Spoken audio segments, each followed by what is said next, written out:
Good evening, dear listeners, and a very warm welcome to each and every one of you. Wherever you're tuning in from tonight, maybe curled up in bed, nestled in your favorite quiet corner of the house, or perhaps lying somewhere peaceful while the world slowly fades away outside, I'm so glad you're here with me.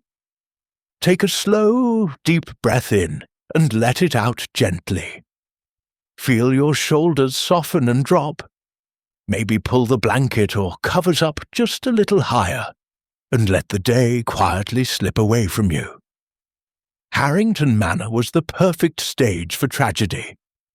Elegant Art Deco halls, polished marble floors reflecting crystal chandeliers, every guest playing their role in a weekend of refined society. Then Sir Reginald Harrington was found dead in his study, his face contorted in agony, and a legendary Cleopatra necklace, said to carry the curse of the Queen herself, clutched in his rigid hand.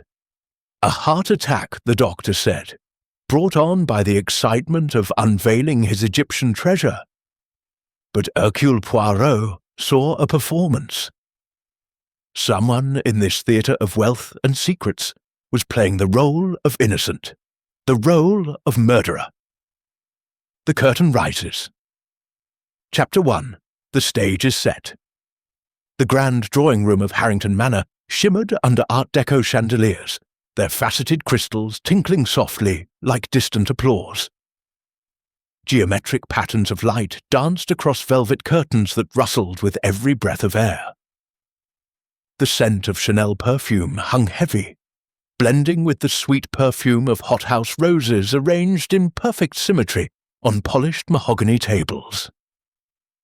Crystal glasses clinked as guests moved gracefully, the footsteps hushed on gleaming parquet floors. Sir Reginald Harrington entered with theatrical flair, his rough tweed suit a deliberate contrast to the silk and satin around him. "Mesdames et messieurs," he declared, voice rich with pride, "tonight I unveil the Cleopatra necklace. Ancient gold and emeralds whispered to carry the curse of the Queen herself. Death to the unworthy, they say." A champagne cork popped sharply, bubbles rising like excitement in the warm, fire-lit room. The crackling hearth sent waves of heat against the chill night air that slipped through tall windows. Hercule Poirot sat in a corner armchair. Small hands folded, egg-shaped head tilted as he observed. He adjusted his magnificent moustache thoughtfully, green eyes gleaming. Invited for the artifact's historical allure, he now sensed a deeper drama. This is no simple soirée, mon ami," he murmured to himself. "This is a stage, and every person here has taken their mark." Lady Amelia Harrington glided forward in a flowing silk evening gown, kid gloves soft as she touched arms and offered practiced smiles.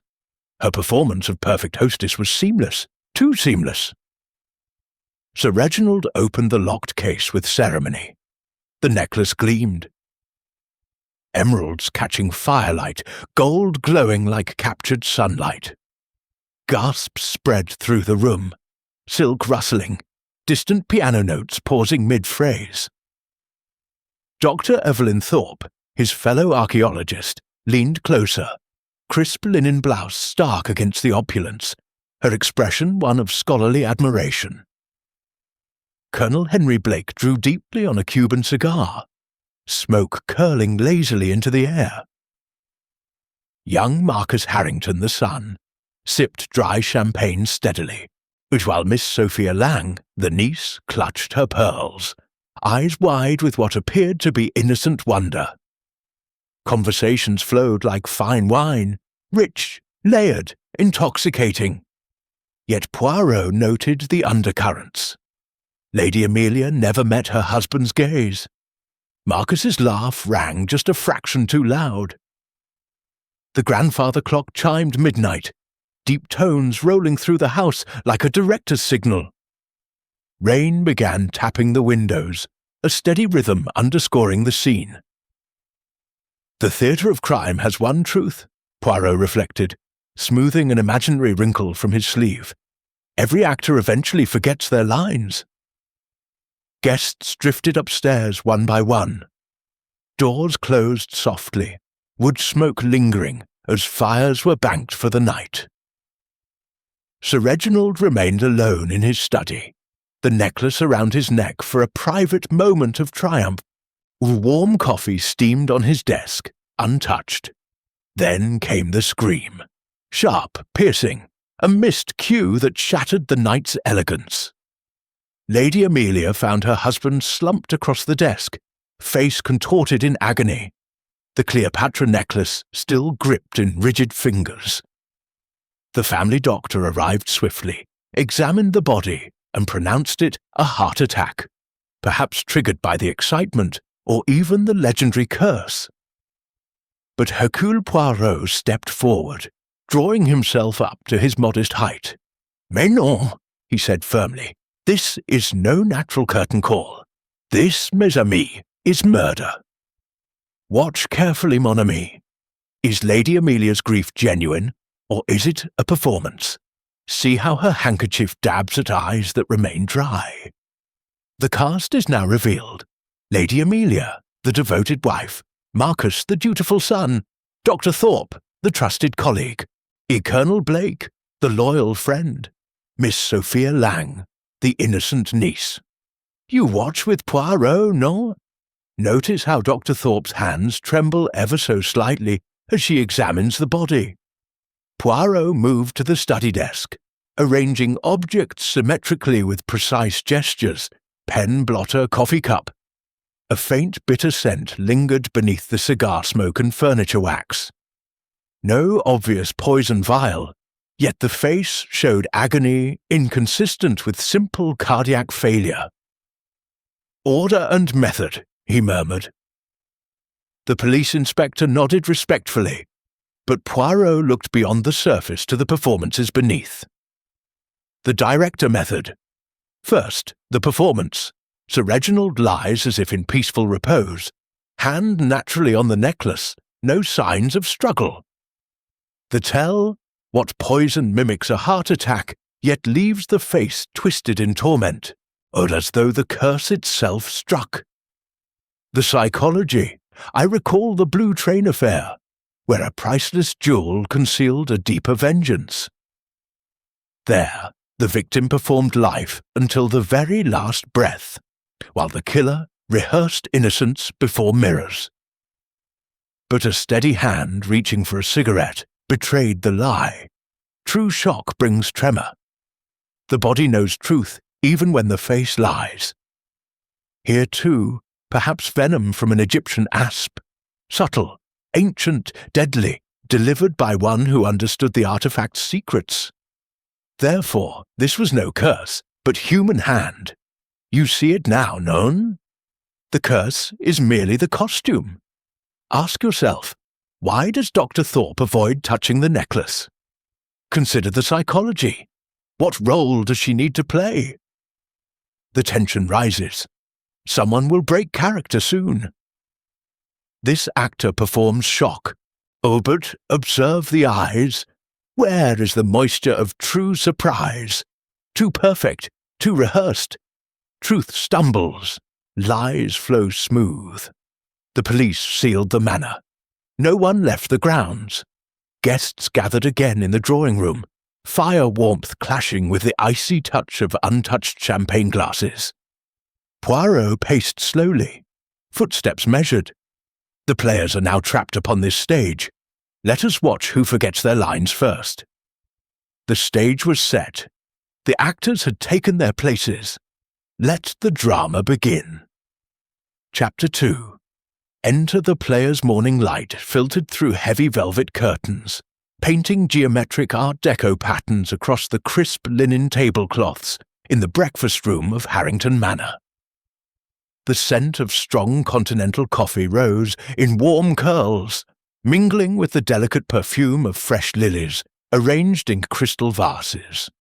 Footsteps hurried softly on the polished parquet as servants placed silver cutlery with a faint metallic clinks. The fire in the hearth still crackled gently, sending waves of warmth against the chill that clung to the tall windows where rain continued to tap like impatient fingers. The cast assembled one by one, each carrying the weight of last night's tragedy, yet still performing their chosen role. Lady Amelia Harrington entered first, dressed now in sober black silk that rustled faintly with every step. She sat at the head of the table, dabbing at perfectly dry eyes with a small silk handkerchief. "My poor Reginald," she murmured, voice low and controlled, lifting a porcelain cup of hot coffee to her lips. The gesture was measured, almost rehearsed. Marcus Harrington followed, his rough tweed jacket brushing against the smooth edge of a mahogany sideboard.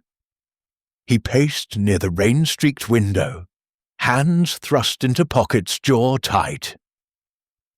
The young man's usual easy charm had been replaced by a brittle energy that made the crystal glasses on the table tremble when he passed. Dr. Evelyn Thorpe arrived next, crisp linen blouse buttoned to the throat, carrying a leather-bound notebook as though it were a shield. She took a seat and opened the book, though her eyes never truly focused on the pages. A faint trace of sandalwood cologne lingered around her. Colonel Henry Blake entered last, lighting a Cuban cigar the moment he crossed the threshold. Thick smoke curled upward, blending with the scent of furniture wax and wood smoke from the fire. He settled heavily into an armchair, is performing the role of the steadfast military man with practiced ease. The grandfather clock in the hall chimed 9 solemn notes, each one resonating like a director's call to begin the day's scenes. Hercule Poirot entered quietly, his small frame immaculate in black suit and patent shoes. He arranged his breakfast plate with precision, egg, toast, a tiny pat of butter, before speaking. "Mesdames et messieurs," he announced, tilting his egg-shaped head, "Poirot is now the director of this little drama. We shall conduct our interviews, our private scenes, where the mask may slip, where truth may whisper between the lines." The first scene took place in the study itself. The air still carried a faint bitter undertone beneath the furniture wax and cigar smoke. Lady Amelia sat in the chair her husband had occupied only hours before, when she performed grief with technical perfection, shoulders shaking at appropriate moments, voice trembling on cue.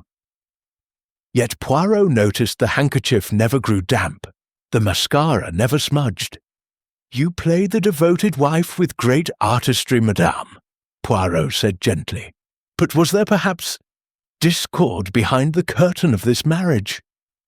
She stiffened, then recovered with a small, sad smile. Next came Marcus in the library. Tall bookshelves of dark mahogany surrounded them. The fire crackled warmly. He denied any serious debts, but his hands trembled when they rested on the cold marble bust of some long-dead philosopher. "My father and I were close," he insisted, voice firm, too firm. Dr. Thorpe's scene unfolded in the same library an hour later. She spoke of the necklace's history with scholarly precision, it explaining the supposed curse and the real dangers of ancient poisons. Her performance was smooth, almost flawless, yet Poirot caught the way her eyes flicked toward the safe in the corner. Colonel Blake met Poirot on the covered terrace, chill air biting at their faces, rain dripping steadily from the eaves. He puffed on his cigar and declared Reginald like a brother. Loyalty dripped from every word, yet he avoided looking toward the conservatory, where Miss Lang sat alone. Finally, Miss Sophia Lang in the conservatory. Hothouse flowers filled the air with heavy sweetness. Warm humidity pressed against the skin. Her silk dress whispered as she moved. She spoke softly of her uncle's kindness, but her fingers twisted a linen napkin until the fabric creased. Throughout these scenes, contradictions appeared like missed cues. Alibis overlapped in strange ways. Motives hovered just beneath the surface. Debts, jealousy, professional rivalry, hidden affections. Watch this performance carefully, mon ami. Is Marcus's anger real, or is it the theatre? See how Lady Amelia's hands clench when the necklace is mentioned? Ah, but you say Poirot sees too much in tiny gestures. Bear with me. The careful observer, and you are becoming careful, mon ami, will notice how Dr. Thorpe's gaze lingers on the safe. Ask yourself, why does Colonel Blake refuse to meet Miss Lang's eyes? The tension rises. Someone's carefully prepared alibi will crack very soon. Empty champagne flutes from the previous night stood forgotten on a sideboard, their contents now flat and sour. Leather armchairs creaked as nervous bodies shifted. Poirot touched his magnificent moustache thoughtfully, and the little grey cells already turning over every line of dialogue, every pause, every glance. The players had all entered the stage, but who among them performed truth, and who performed lies? Chapter 3. The First Act. The drawing-room of Harrington Manor felt smaller now, as though the walls themselves were drawing closer under the weight of suspicion. Crystal chandeliers tinkled faintly whenever anyone moved, their light scattering geometric patterns across velvet curtains drawn against the persistent rain. The scent of cigar smoke still clung to the air from Colonel Blake's earlier presence, blending uneasily with the perfume of fresh lilies and the warm wax that had been applied to the mahogany furniture that morning. Footsteps sounded heavier on the parquet floor. No one walked carelessly anymore.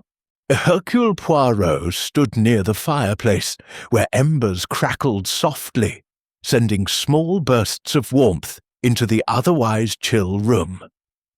He tilted his egg-shaped head and addressed the assembled cast.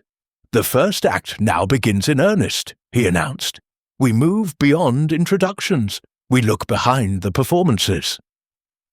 The investigation deepened in the study itself.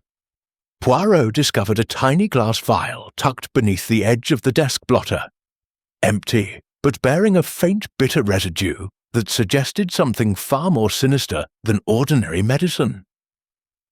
Dr. Thorpe, summoned to examine it, declared with professional calm that it could easily contain venom from an Egyptian asp, a poison known to cause convulsions and death while mimicking a heart attack. Her voice was steady, her fingers calm on the cold glass, yet Poirot caught the briefest flicker in her eyes. Recognition, not surprise. Lady Amelia's alibi began to fray. She insisted she had retired to her bedroom immediately after the unveiling, but a maid had heard the soft rustle of silk near the study door well after midnight. Marcus admitted, reluctantly, that he had borrowed money from his father in recent months, though he swore it was only temporary. His confidence cracked like thin ice when Poirot produced a letter found in the victim's desk drawer. Miss Sophia Lang, questioned again in the conservatory, revealed a private letter from her uncle, forbidding her engagement to a young man of modest means. Her tears seemed genuine this time, but Poirot watched the rhythm of her breathing. Too even for real distress, a Colonel Blake maintained his military bearing, recounting times and movements with parade-ground precision. Yet precision itself can be rehearsed. Poirot gathered the clues together on the study desk, arranging them symmetrically. The vial, the letter, a single emerald earring that had fallen unnoticed near the safe. Then came the first major revelation. The necklace itself was not cursed, Poirot declared. green eyes gleaming, but its clasp had been treated. A tiny mechanism, perhaps a hidden needle, delivered the venom when Sir Reginald fastened it around his own neck for that final private moment of triumph. No ancient curse, only a very modern, very human hand. The director method. First, the performance. Dr. Thorpe had examined the vial with the calm expertise of a scholar, posture erect, voice even. If to tell, her pupils dilated for one fraction of a second. Not shock, but the shock of being discovered. The psychology. I'm reminded of the Orient Express affair, where 12 people performed a collective act of justice, each rehearsing their innocence in private compartments. One woman, in particular, played the role of grieving mother with heartbreaking realism. Tears, trembling lip, clutching hands. Yet her breathing remained perfectly regular. True grief interrupts the breath. She had practiced before a mirror for hours, but the body cannot lie indefinitely. The pulse races, the gaze flickers, remorse leaves its shadow under the eyes. So, it is here. Dr. Thorpe knew this poison before I named it. Her mask of scholarly detachment is costume only. You see it now, no? The first serious crack has appeared. Reflection. In this small theatre of Harrington Manor, observe how greed can dress itself as intellectual curiosity. Dr. Thorpe's lingering glances toward the necklace were never about history, they were about possession. Humans wear masks because naked truth is dangerous. Society rewards the performance of virtue, of loyalty, of grief. We hide resentment behind smiles, fear behind confidence, obsession behind indifference. I think of the Styles case, where poison was administered under the guise of care, the murderer playing the devoted nurse with flawless tenderness. Yet she forgot one thing. Sleepless nights leave their mark. Dark circles, unsteady fingers, a voice pitched too high. Deception demands constant energy. Truth requires none. That is the universal law of this theatre. No performance can withstand endless scrutiny, if the soul itself grows tired of falsehood.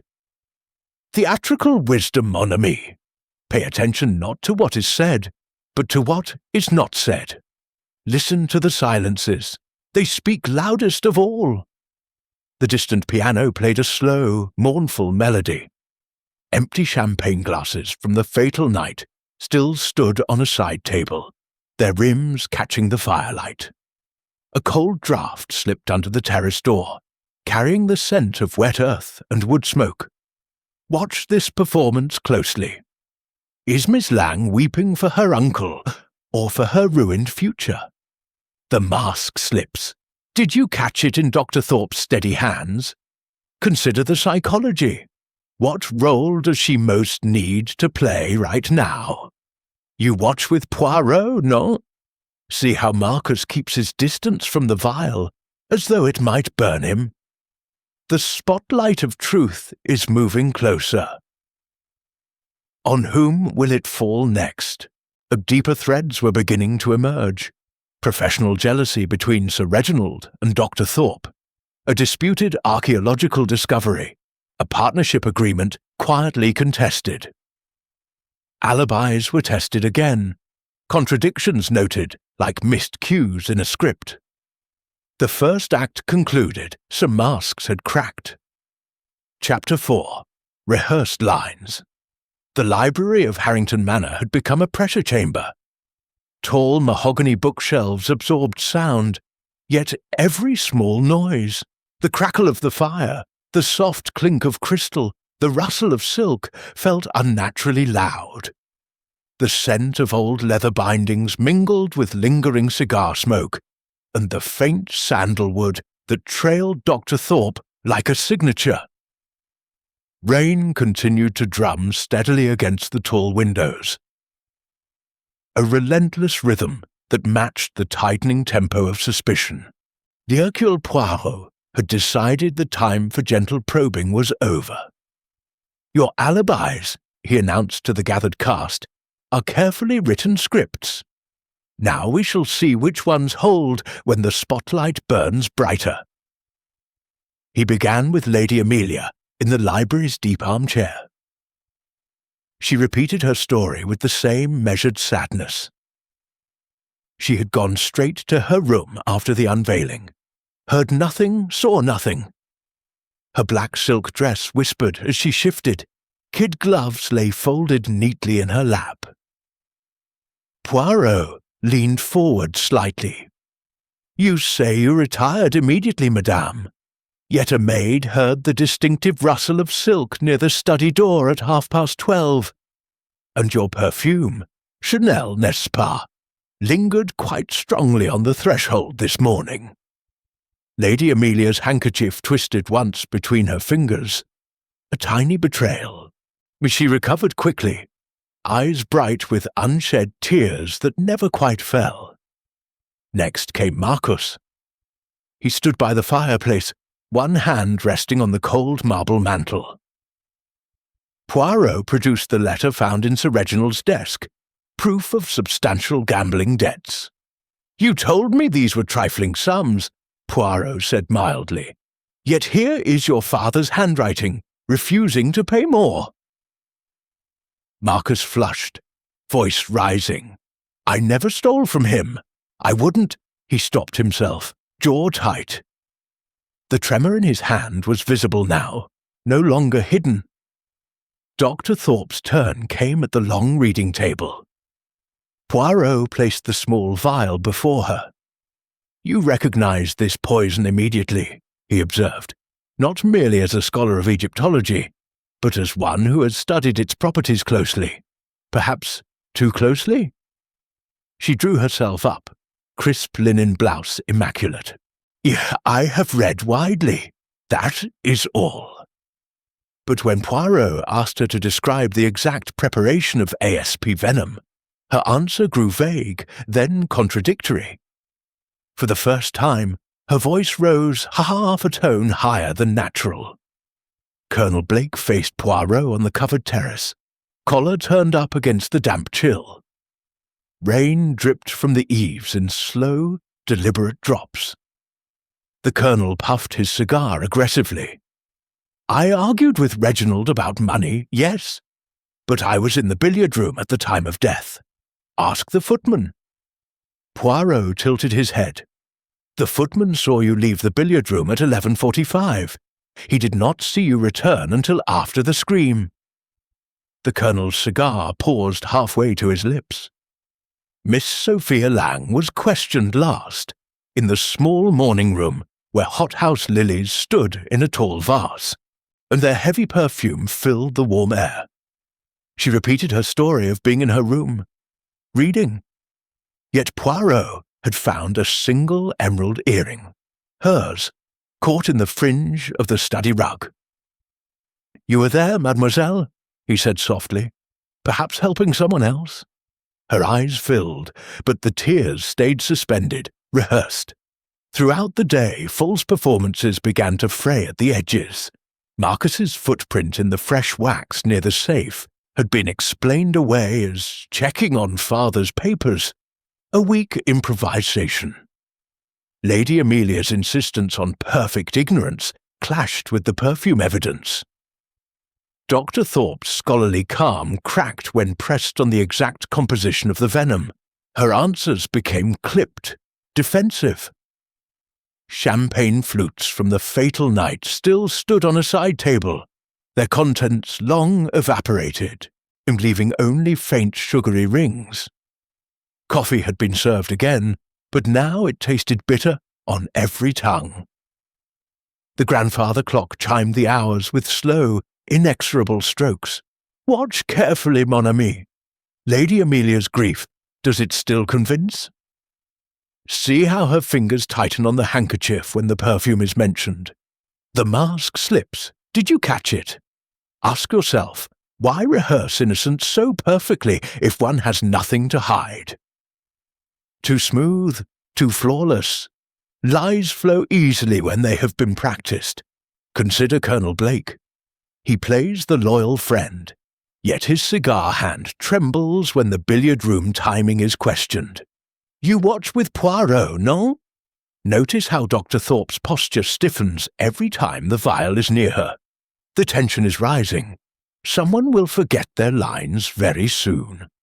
Poirot smoothed an imaginary wrinkle from his sleeve, green eyes bright with satisfaction. He made a small, expressive gesture with his neat hands. "Bravo!" he said softly to the empty room. "But the performance, it is no longer convincing." The carefully rehearsed lines were beginning to falter. The script, so confidently written, was failing under the spotlight of truth. Rehearsed lines began to falter. Truth needed no rehearsal. Chapter 5. The mask slips. The conservatory of Harrington Manor had been transformed into a glass-walled courtroom. Hothouse flowers, lilies, orchids, gardenias, filled the humid air with thick, almost suffocating sweetness. Warm moisture clung to the panes, fogging the view of the rain-swept terrace beyond. Velvet-cushioned wicker chairs stood in a rough circle. A small brass heater hissed softly, pushing back the chill that tried to creep under the door. The distant crackle of the drawing-room fire reached them like a muffled heartbeat. Hercule Poirot had chosen this place deliberately. No escape behind bookshelves, no hiding behind cigar smoke. Here, every face was exposed under the pale daylight that filtered through wet glass. "We approach the climax of this act," he announced, standing small but commanding at the center. "The masks have grown heavy. Soon one will fall completely." He began with Lady Amelia. She sat rigid, black silk dress smooth against the velvet cushion, kid gloves folded in her lap like a prayer. Poirot placed before her a single folded letter, found tucked inside a hollowed-out volume in the library. "You are unhappy, madame. This speaks of meetings, of promises, of a life you wish to begin anew, at with Colonel Blake." Her lips parted, but no sound came at first. Then the tears arrived, real ones this time, streaking mascara in thin black lines.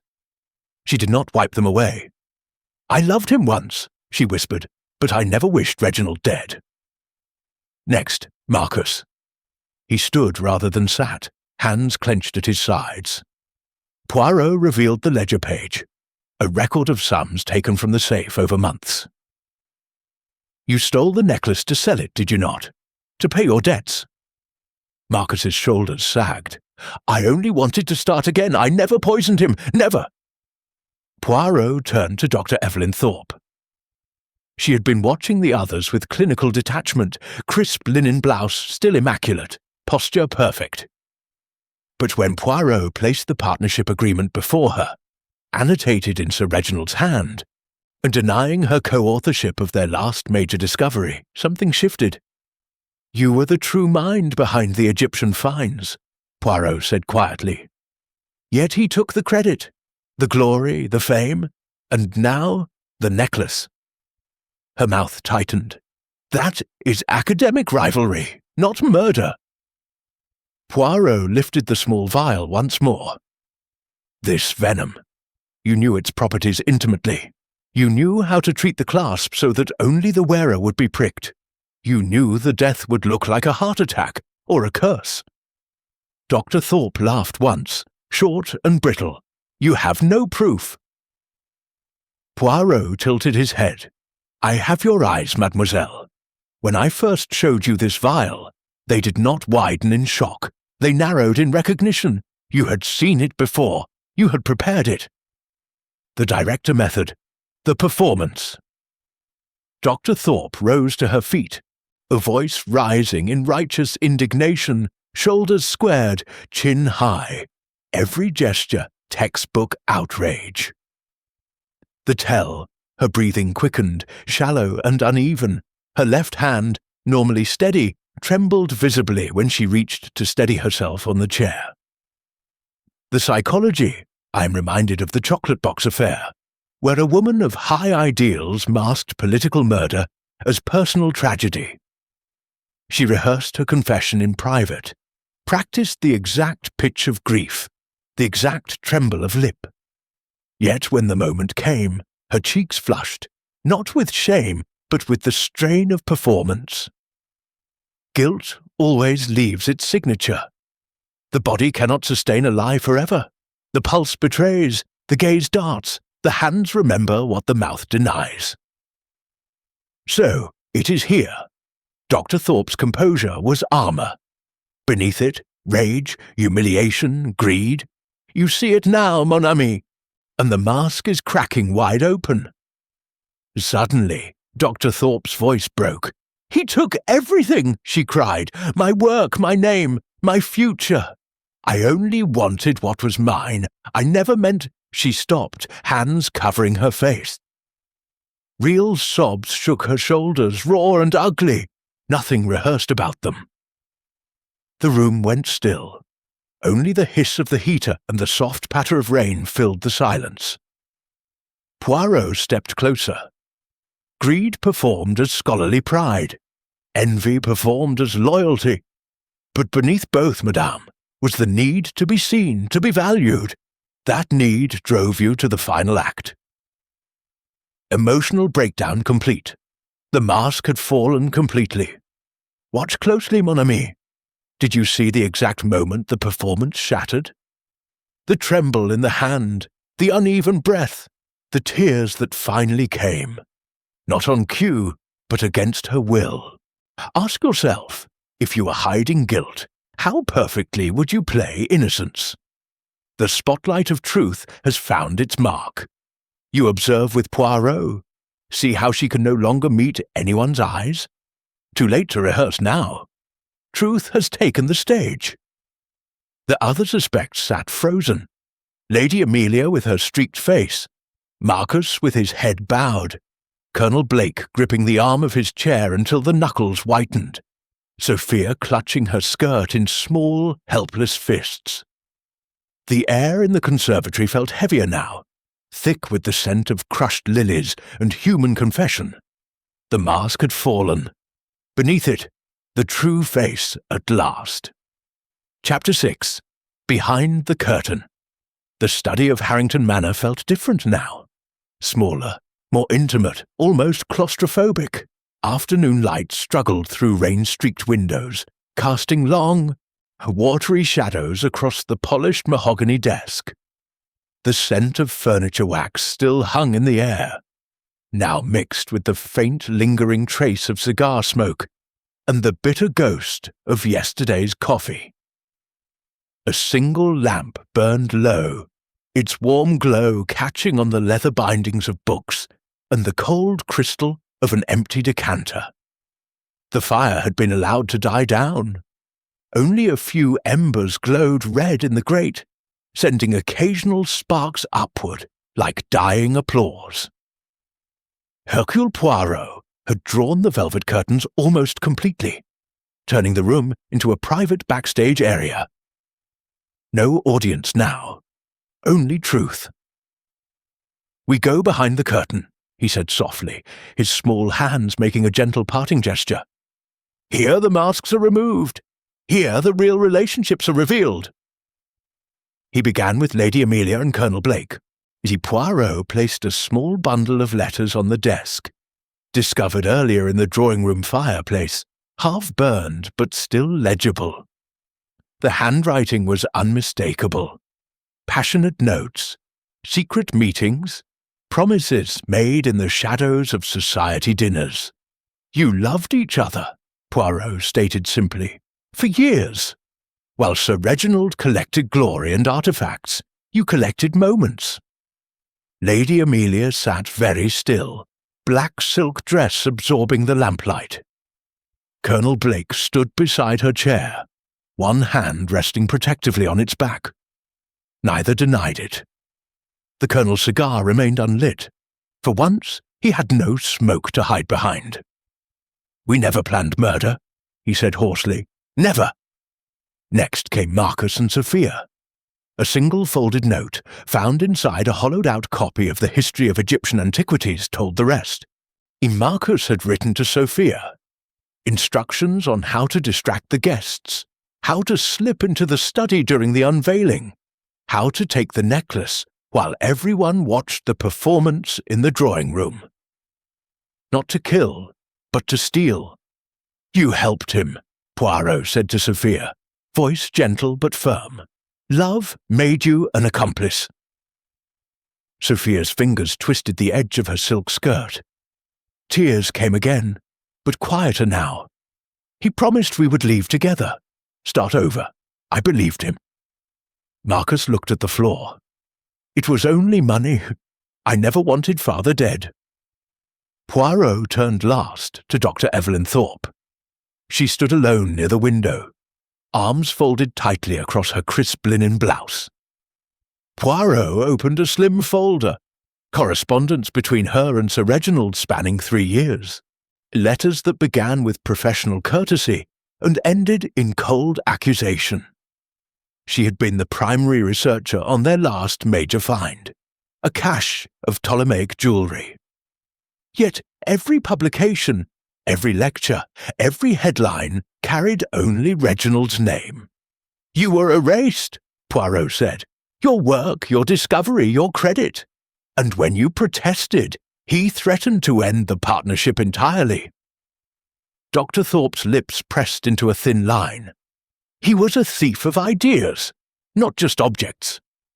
Poirot lifted the small vial once more. And so you use knowledge only you possessed. The venom, the clasp, a death that would look like fate, or curse, a poetic justice perhaps. She did not answer. Her eyes were fixed on the vial, as though seeing it for the first time in daylight. Reflection. Behind every curtain in this small theatre, a secret waited. Greed dressed as scholarly interest.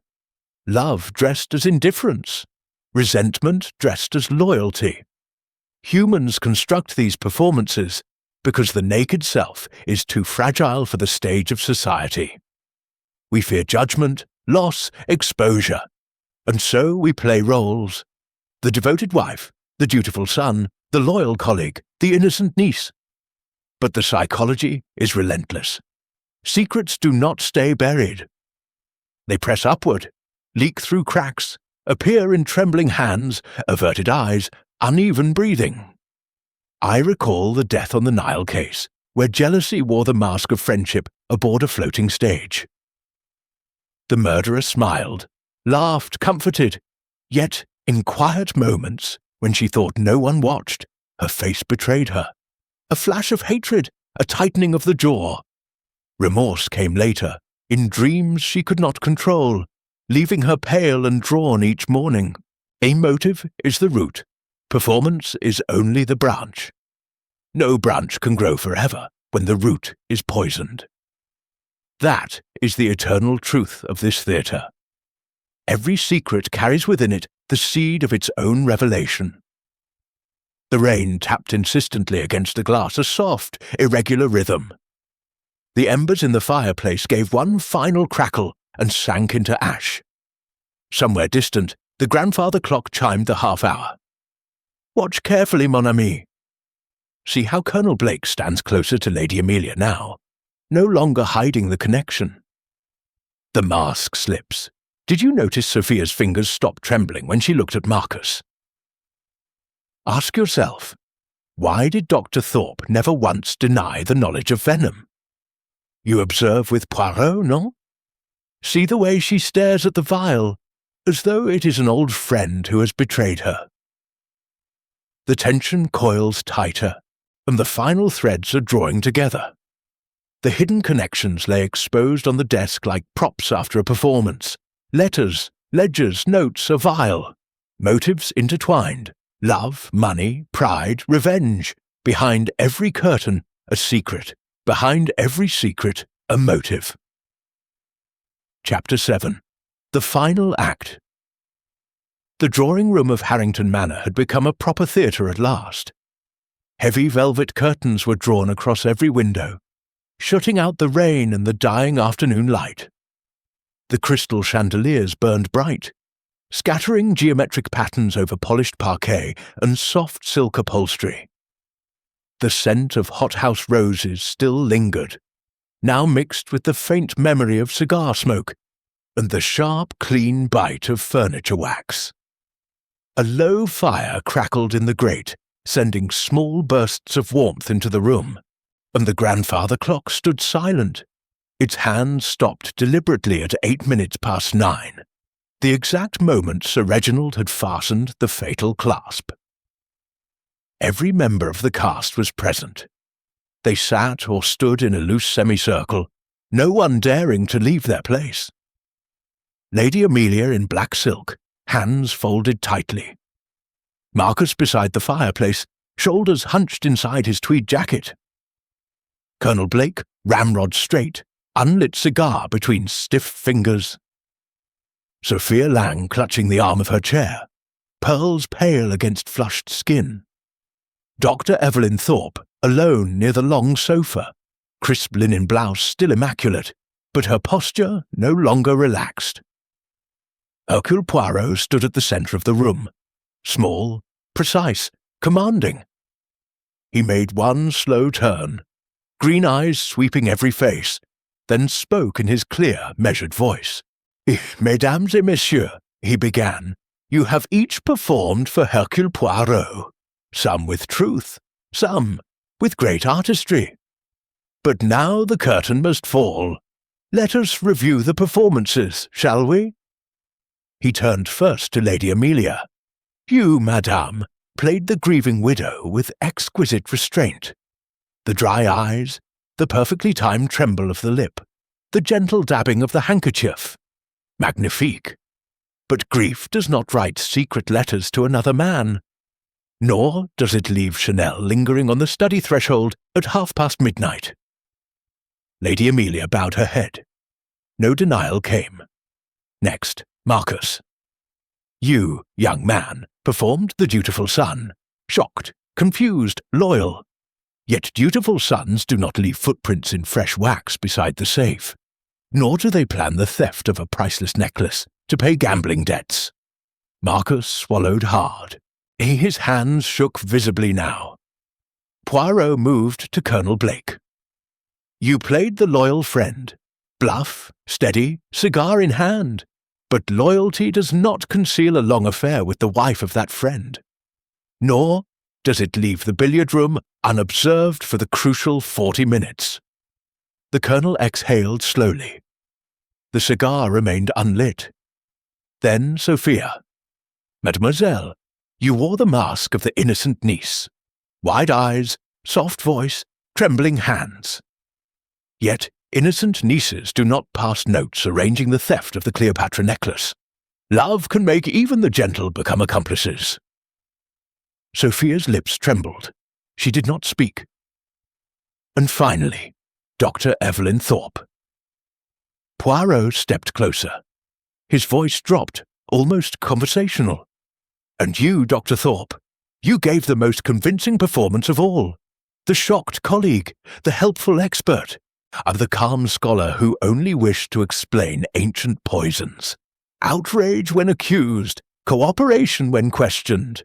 Truly magnifique." He paused, "but you made one small, fatal error. When I first showed you the vial, your eyes did not widen in surprise. They narrowed, just for a fraction of a second, in recognition. You had seen that venom before. You had measured it. You had applied it to the clasp of the necklace, knowing exactly what would happen when your partner, your rival, fastened it around his own neck." Dr. Thorpe's breathing changed, shallow, rapid. Poirot continued, relentless. "You had motive, means, opportunity. He stole your work, your credit, your future. So you reclaimed what was yours in the most poetic way, using the very artifact that had made him famous to end him, or a death that would be blamed on a curse, or a heart too weak to bear excitement." Silence fell. thick as the velvet curtains. Only the fire spoke, crackling softly. The director method. The performance. Dr. Thorpe had maintained composure longer than any other, voice steady, posture controlled, gaze direct. The tell, when the vial was placed before her again, her left hand rose instinctively to steady herself, and trembled. The psychology. I recall the case of Roger Ackroyd, where a man performed shock and grief so convincingly that even I, Hercule Poirot, paused for one moment.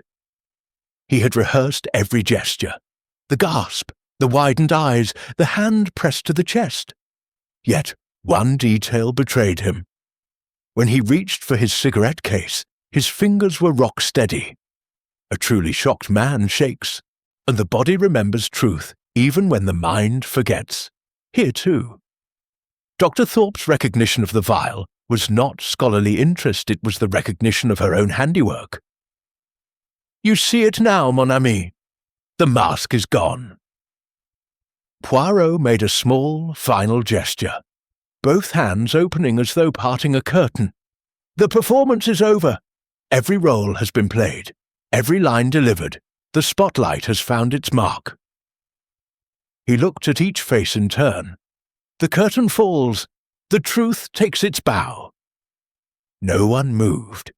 The fire snapped once, sharply. Outside, rain continued to fall, indifferent. "Watch carefully, mon ami."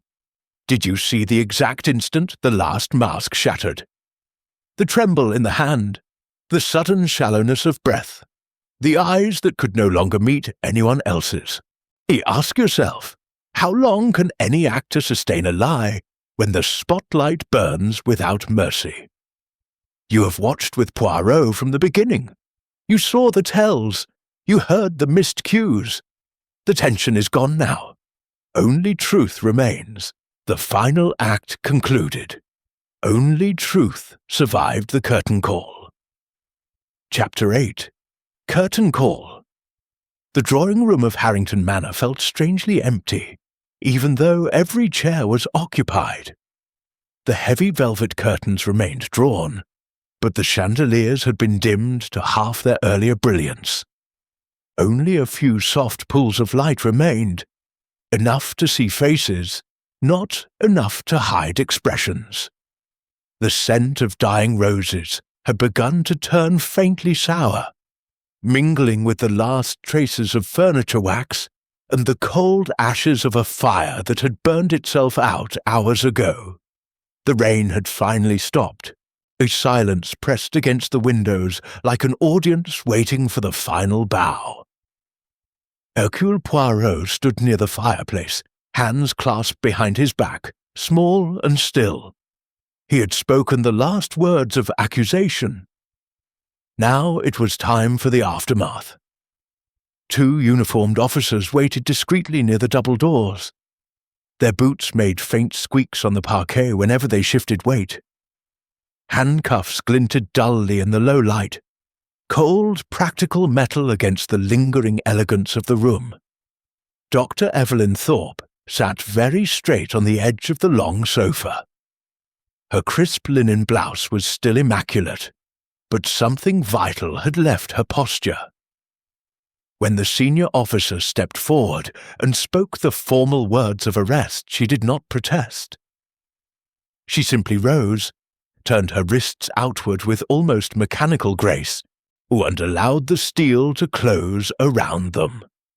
The click was sharp, final, like a door locking behind an actor who has forgotten her lines for the last time. No one spoke as she was led away. Only the soft rustle of her skirt against the carpet and the measured tread of boots accompanied her exit. Lady Amelia remained seated, face streaked from earlier tears that had finally been real. When the doors closed behind Dr. Thorpe, she let out a long, trembling breath, as though she had been holding it for days. She looked across at Colonel Blake. He met her gaze without hesitation this time. No cigar, no bluff military posture, just a man who had carried a secret too long. He crossed the room slowly and took the chair beside her. Their hands met, quietly, without flourish, no performance left to give. Marcus stood by the window, a forehead pressed to the cool glass. The raindrops still clinging to the pane reflected tiny fragments of his face. He had not moved since the accusation. Now, slowly, he turned. His eyes were red-rimmed but clearer than they had been in days. "I'm going to pay it all back," he said, to no one in particular, perhaps to the room itself. "Everything I took, I'll sell what I have to. I don't want his money any more." Sophia Lang rose from her chair. She walked to him without hurry. When she reached him, she simply laid her hand on his arm. No words, no promises, just the small, steady pressure of fingers against tweed. For the first time, neither of them looked guilty. Poirot watched these small transformations with quiet satisfaction.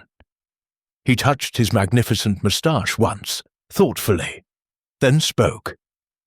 "Justice, mes amis, is not always dramatic. Sometimes it arrives quietly, like the fall of a curtain after the last line has been spoken.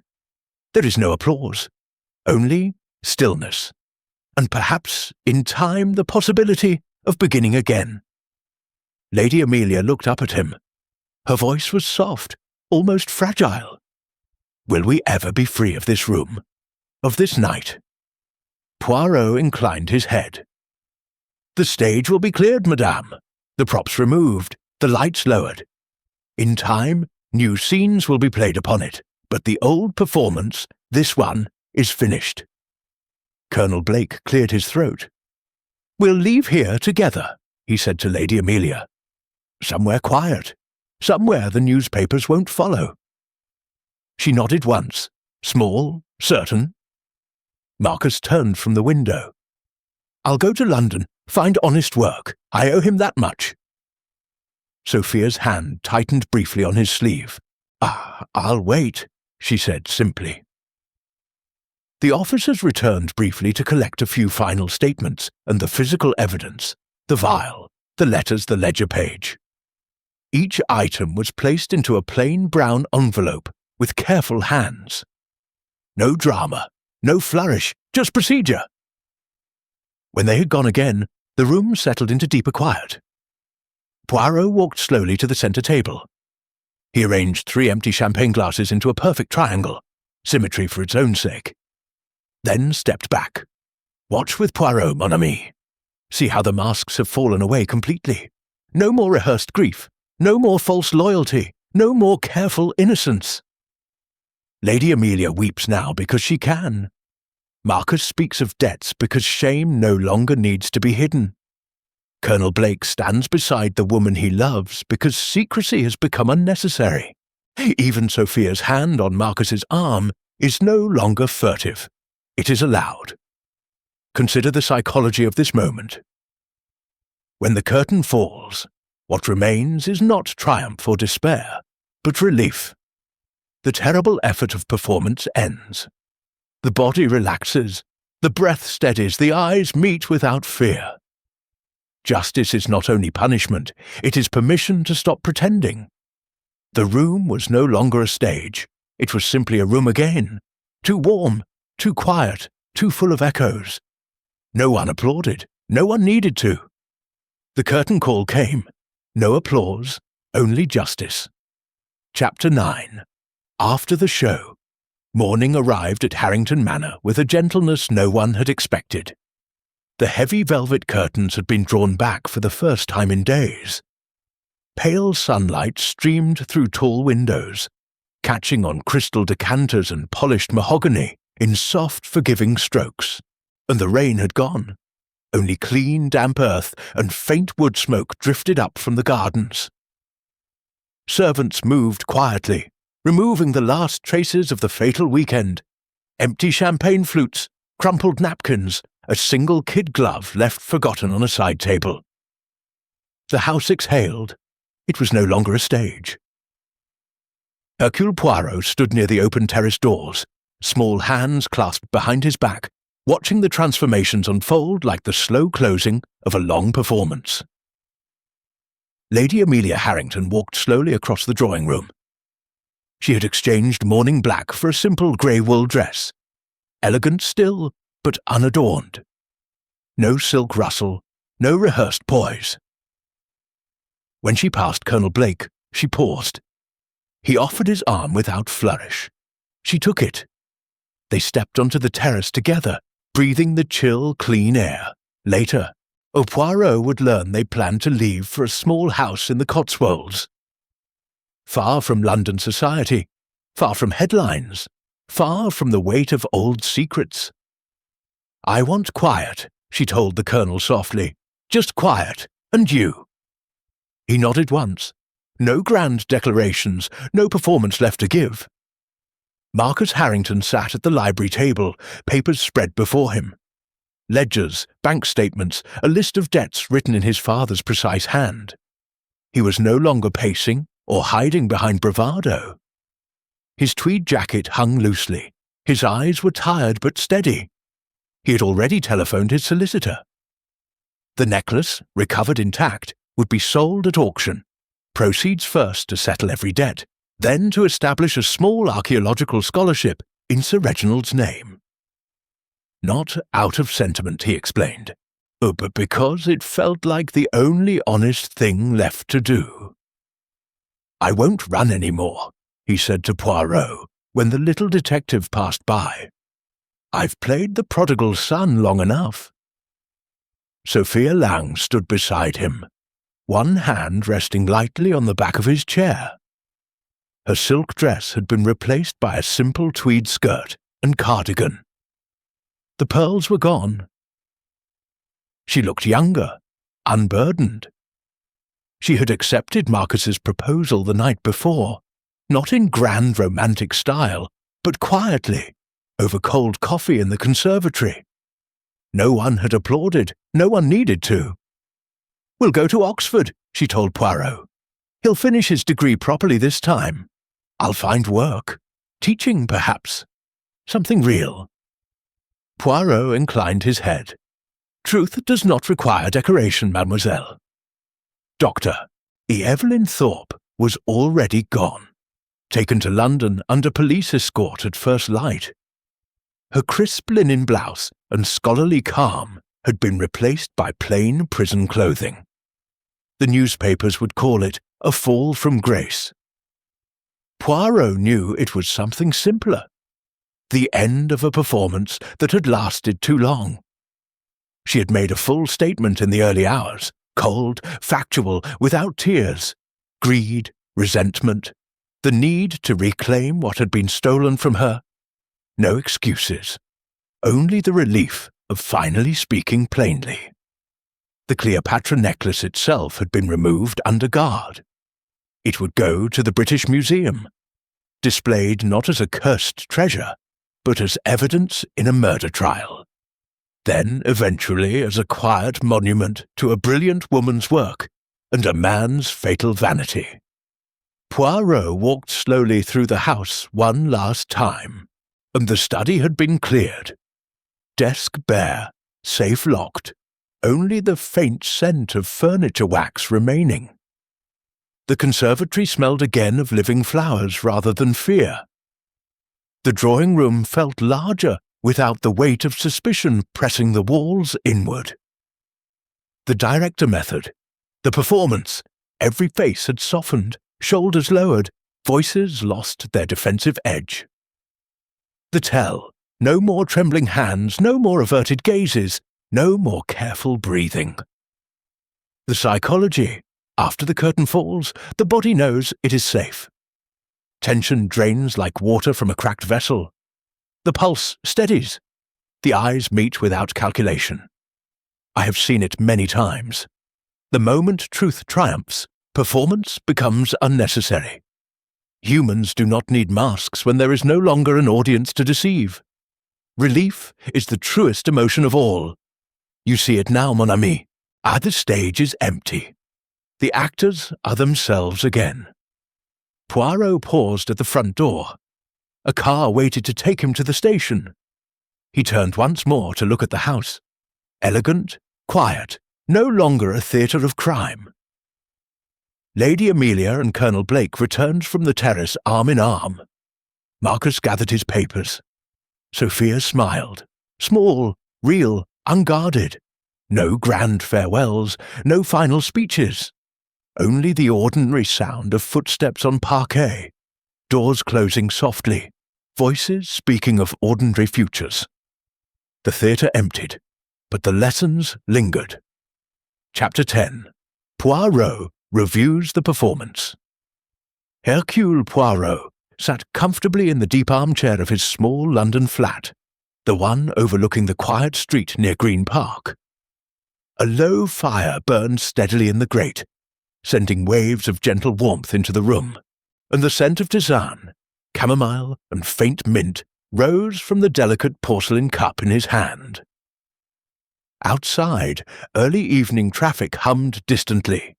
Inside, only the soft tick of a small clock and the occasional crackle of coals disturbed the peace.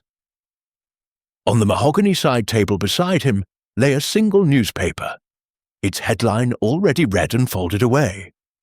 Egyptologist convicted in Cleopatra necklace murder. Motive, professional jealousy. Poirot adjusted the small lace doily beneath his saucer with precise fingers, then leaned back, eyes half closed in reflection. "The curtain has fallen, mon ami," he murmured to the empty room, as though addressing an invisible companion. "The theatre of Harrington Manor is dark once more, but the performance... that lingers in the mind." He sipped the tisane slowly, letting the warmth spread, and the latest reports had arrived by post that morning. Dr. Evelyn Thorpe had received a sentence of life imprisonment. She had offered no appeal, no dramatic final statement, only a quiet nod in the dock. Lady Amelia and Colonel Blake had married quietly in a village church far from London, no photographers permitted. They now lived in a modest stone cottage in Gloucestershire, roses already climbing the walls. Marcus had indeed sold personal possessions to settle his debts. He was now reading history at Oxford, supported by a small legacy arranged through the family solicitor. Sophia taught at a girls' school nearby, her letters to Marcus arriving twice weekly, simple, honest, free of secrecy. The Cleopatra necklace itself rested behind glass in the British Museum, its emeralds catching artificial light, no longer whispered to be cursed. A small plaque beside it acknowledged Dr. Thorpe's original research. Too late for her, but not for history. Poirot set the cup down and steepled his fingers. "Why do humans perform rather than simply reveal truth?" he asked the firelight. "Why the masks, the costumes, the carefully rehearsed lines?" Society, he reflected, demands roles: the good wife, the loyal friend, the brilliant scholar, the dutiful son. To step outside these parts is to risk ostracism, ridicule, loss. So people wear masks.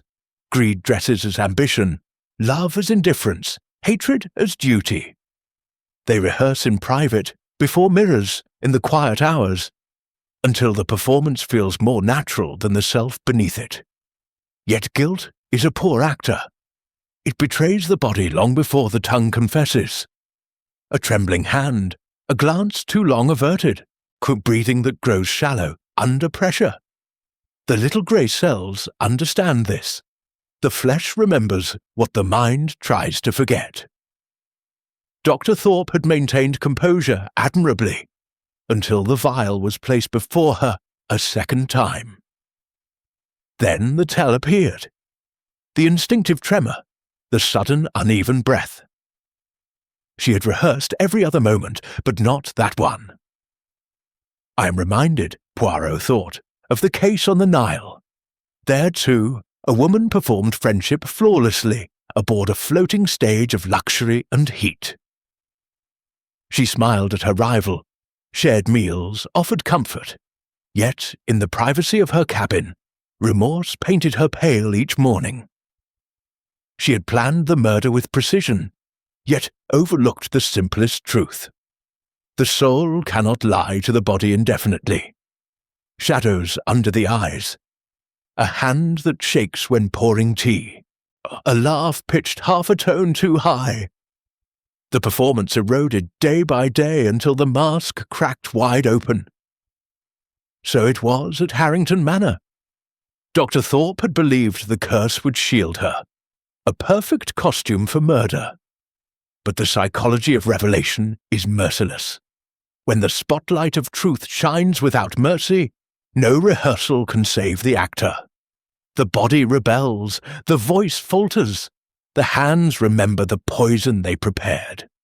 And once the mask falls, relief follows. Terrible, honest relief. No more pretending, no more strain. Only the quiet that comes when the curtain is finally down. Poirot rose and walked to the window. He looked down at the wet London street, lamps just beginning to glow through the dusk. People hurried home, each carrying their own small performances. Smiles for strangers, composure for colleagues, masks for lovers. Yet every one of them, sooner or later, would face a moment when the script failed. When truth refused to be silenced any longer. That is the eternal law of this theatre, he said softly. Truth does not rehearse. Truth simply is. And in the end, it always takes the stage. He returned to his chair, arranged the newspaper symmetrically beside the tisane cup, and smiled. A small, satisfied curve beneath the magnificent moustaches. The Cleopatra affair had been a fine drama. Elegant setting, strong motives, layered performances. But it had ended as all true dramas must, with the stripping away of illusion, the quiet acceptance of consequence, and the faint hope that those left behind might live more honestly. Poirot lifted the cup once more. The tisane was still warm. Until the next theatre of crime, mes amis, he murmured to the firelight, and to the city beyond the window, to the invisible audience that always listens. Poirot will be watching.